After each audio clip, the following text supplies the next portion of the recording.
Културата и литературата се сеќавање, а заборавот е страшна црна дупка која ни се заканува штом ќе престанеме да се сеќаваме.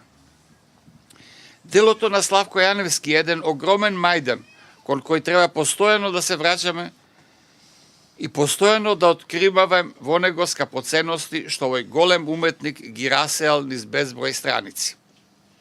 Сакав во овој миг на уште едно воспоставување врски меѓу творештвото на Јаневски и нашиот главен град, да ве потсетам на овој текст.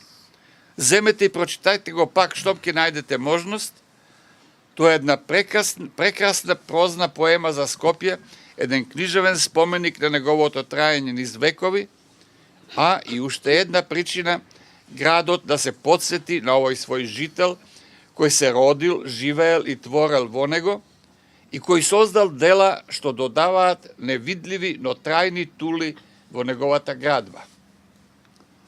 Има прекрасна символика во тоа што по повод овие годишнини кои не собраа тука, во читалната која го носи името на Славко Јаневски, академикот Томе Серафимовски му подарува на градот на општината Центар 7 своји скулптури. Благородноста на овој гест ја потцртува и тоа што нашиот истакнат скулптор тоа го прави како знак на љубов и почит кон својот долгогодишен пријател Славко Јаневски, кон неговата личност и дело.